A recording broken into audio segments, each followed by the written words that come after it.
Hello everybody, this is Ogre Boy, and I'm going to be doing my ranking of all 13 Kevin Smith movies that he's directed. I'm not including the anthology movie, uh,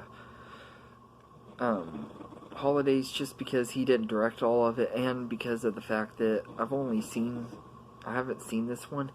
I've only seen the ones that he's directed that are just like movies by himself and everything. I haven't had a chance to see Holidays yet. If I did have it, I probably would go ahead and just include it on here for the heck of it, but so uh, I'll go ahead and get started.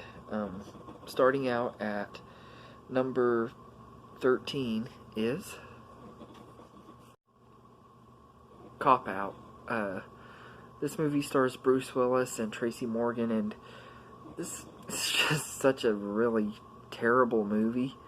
The cast tries their best, and there are parts where they're really funny and everything, but this just is not a very good movie. I loved it a lot when it first came out and everything, but on rewatch and stuff, I just do not like Cop Out near as much as I used to. I think it was just a okay movie.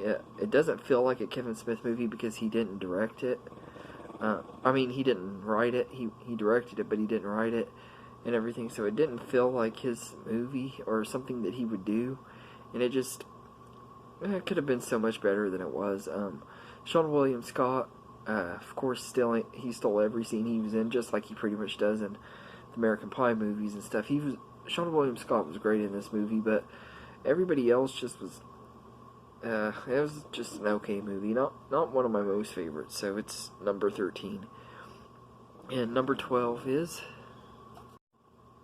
Dogma. This movie has a really good cast from Ben Affleck and Matt Damon. Jay and Silent Bob are in here, played by Jason Mewes and Kevin Smith, of course. Chris Rock and Alan Rickman. There's just a lot of really great cast members in this movie, and this one is a good movie. It's definitely not one that I would consider as bad or anything. It's my least favorite out of the View Askew Universe movies, and one of my least favorite movies of his, just because of the fact that I think I've seen this movie way too much, and it just kind of lost its charm for me. I don't enjoy it as much as I used to, and everything, because I've seen it so much. I think it's just an alright movie. It's never been one of my most favorites anyway, but I just feel like it felt like it was too much of a big budgeted movie for Kevin Smith and everything. But I do think it's a decent movie, just not one of my most favorites. So Dogma is number 12, and number 13 is Tusk. This movie was alright. It was very, very weird. It did feature some good performances, especially from Michael Parks and Justin Long. Both of them were really good in this movie, and the rest of the cast was alright. Pretty good. It just was a really weird movie. Genesis Rodriguez is also pretty good in here as Justin Long's girlfriend, and this movie just has a really weird story where, like, this dude that does a podcast and stuff goes to Canada to try and meet this internet personality that he had talked about on his show to do an interview with him, and the guy had ended up killing himself. So he goes to he sees this ad, or finds out about this ad, and goes to this guy's house and everything, and the guy's wanting to turn him into a human walrus. It's really, really weird, and he puts him in dismembers his body and morphs him into this human walrus hybrid with human skin, making him look like a walrus. It's very, very weird and everything, but the special effects in here are really good and everything. And this movie is one that I think I'm going to have to take a few more rewatches to decide how much I like it, but for right now it sits at number 11. And number 10 is Jersey Girl. I really do like this movie a lot. It was actually the very first Kevin Smith movie I ever saw and everything, and I could have put it higher on here, but I like the other movies Kevin Smith was a lot better. This was his first movie that he did after uh, Jay and Silent Bob Strike Back, which was the end of his View Askew universe, at least for the time being. And this one was pretty entertaining. It follows a single dad who had lost his job, and his wife had died in childbirth, and like, and then it cuts to 7 years later after he had lost his job, and he's living with his dad and daughter, and he's wanting to get back into the business that he was in before, where he was like a celebrity publicist and stuff, and it's just a really good movie, though. The cast in here is really great, especially Ben Affleck and Raquel Castro, who plays his daughter. She was really great in here, and this was a really good movie. Really kind of a sad movie too, but it has a lot of heart, and there is a lot of good humorous moments as well, and the rest of the cast is great in here, especially Liv Tyler and George Carlin. Both of them were great in here as well, and it just was a good movie. So Jersey Girl is number 10, and number 9 is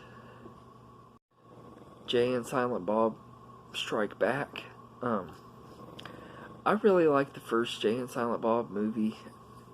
This one is a lot of fun, and everything. It wasn't their very first movie appearances, of course, because they had been in all the other View Askew universe movies, but this was the first one where they were the starring roles, and I really loved it. And I also love that this movie goes back, and we get to see characters from all the other View Askew universe movies and everything. It felt kind of like a big payoff. Like, you get to see characters from Clerks and Mallrats and Chasing Amy and Dogma all appear throughout this movie, and I thought that was really great, and everything. And it has a lot of self-awareness and meta humor, and everything, and the supporting cast are all great. There's tons of great cameos from Wes Craven, James Van Der Beek, Jason Biggs, Mark Hamill, Carrie Fisher. Just so many great cameos and stuff in this movie. So Jay and Silent Bob Strike Back is number 9, and number 8 is Jay and Silent Bob Reboot. I got to see this movie at a special screening for Fathom Events when they had the special 2-night event, and I really enjoyed this movie. It pretty much brings everybody back from the View Askew universe movie, and even retcons Zack and Mary and brings it into the View Askew universe, which I thought was really cool. And everything. I think that Jason Mewes' performance in here was really good. He showed that he could have some really good acting chops, and instead of just being a comedic actor and everything, I thought that was really good. And Harley Quinn Smith was great in here. She plays Jay's daughter. And she was absolutely hilarious and everything. And I love how this movie takes jabs at movie reboots and stuff.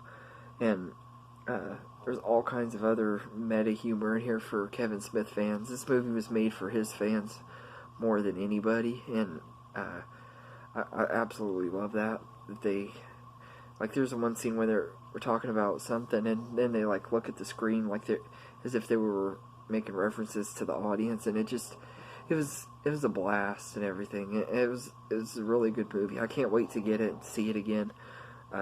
Hopefully I'll be able to get it here in the next couple weeks on my next payday, because they just released it on DVD and Blu-ray, so I'm looking forward to getting it. But if you haven't seen it yet, if you're a fan of Kevin Smith and stuff, I definitely would recommend checking it out, because it is a hilarious movie. So Jay and Silent Bob Reboot is number 8, and number 7 is Yoga Hosers. This movie is very weird. But it's also really humorous. Lily Rose Depp and Harley Quinn Smith star as the two main characters. The characters were introduced in Tusk, and they had a couple of little scenes in that movie, and then this movie is like a spin-off of Tusk, and they get their own movie, and it's really interesting, like and very weird, like they're trying to solve this mystery that and everything, and it like revolves around Nazis and stuff, and little Nazi human sausage people. They're very, very weird. They're called Bratsies, but they're like sausage people, and they're played by Kevin Smith. It's very, very weird though, and like whenever they get stomped on and stuff, they like squirt out sauerkraut. It's very weird and everything, but it's a entertaining movie. I thought it was very entertaining. I don't know why it entertained me so much because of how weird it is, but it just did. Kind of like sometimes Tim Burton's movies do that and stuff. It's like, why am I so entertained by this weird stuff? But this was a very good movie to me. I thought it was very funny and everything. So Yoga Hosers is number 7. And number 6 is Zack and Miri Make a Porno. This movie was very hilarious, very vulgar and raunchy and everything, and it actually felt like Kevin Smith was trying to be Judd Apatow in this movie, with this movie, but it was very entertaining. You got a great cast led by Seth Rogen and Elizabeth Banks, who have great chemistry together, and you got Jason Mewes, which unfortunately we see a little bit too much of him, because he has to show his stuff in it. Then you got cameos by Brandon Routh and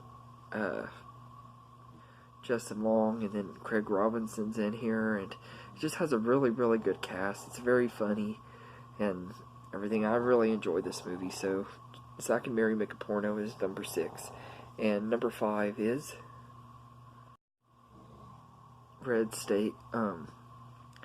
This movie is absolutely crazy. Kevin Smith had decided to try out the horror genre, and this movie follows some teenagers who are held captive by a group of religious freaks. It's actually inspired by a real person named Fred Phelps, the leader of it, who's the preacher and everything. In fact, they even mention Fred Phelps, except in this movie the character that's inspired by him is actually even crazier than he was and everything. And but this movie is just really, really good, especially because of Michael Parks. His performance was great. He played one of the best villains of the decade and everything, and this was just a really, really good movie. Plus it has John Goodman, who makes everything a little bit better. And Red State was just a great movie. Between having John Goodman in this movie and Michael Parks' amazing performance, this is easily one of Kevin Smith's most underrated movies. So it's number 5, and number 4 is Clerks. I did a little bit of thinking and had rewatched some of it and everything, and this movie's moved up a lot from when I did my VOS Universe ranking. I ended up moving it up and everything because I really do love this movie. It's got a great cast, especially Brian O'Halloran, who plays Dante. I think he's just really great, and I love Jeff Anderson as Randall. The chemistry between the two of them is great. The dialogue in this is some of the best.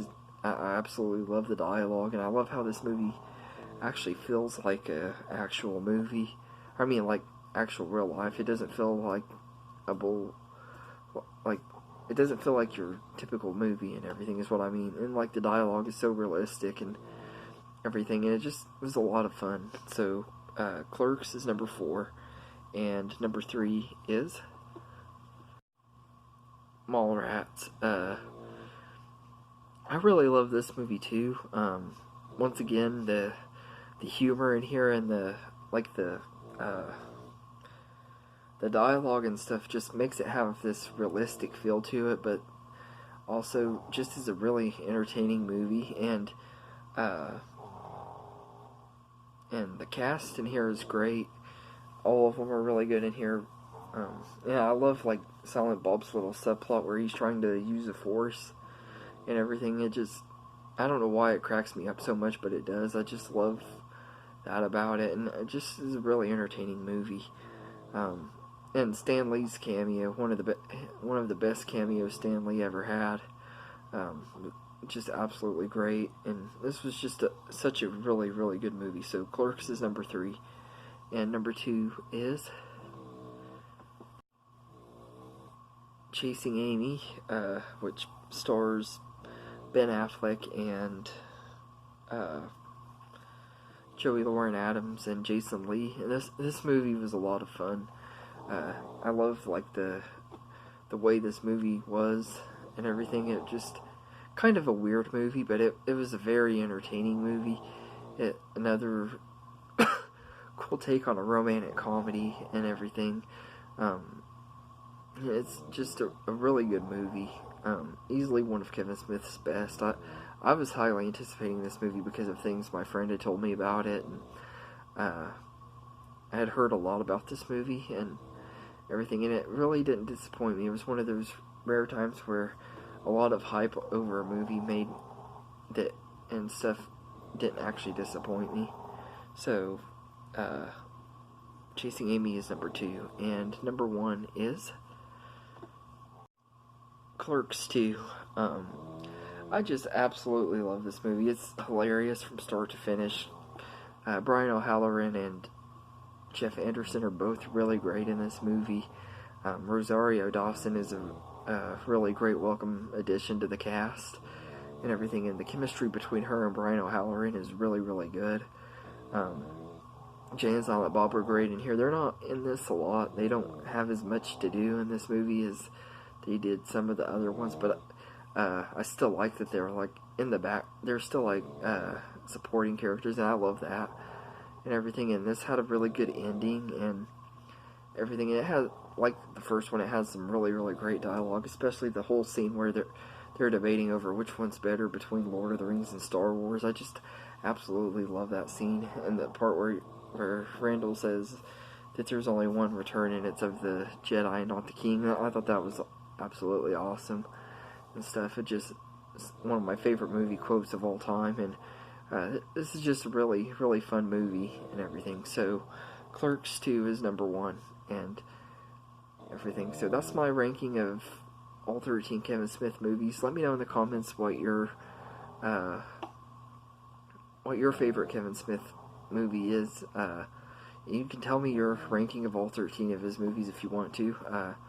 But if you don't want to, just tell me your favorite one, or maybe even your top 5 or whatever if you want to.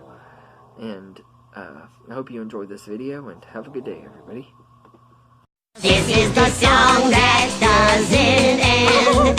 Yes, it goes on and on, my friend. That's enough, guys. Some people started singing it, not knowing what it was, and they'll continue singing it forever just because this is the song that doesn't end. How do I turn you on?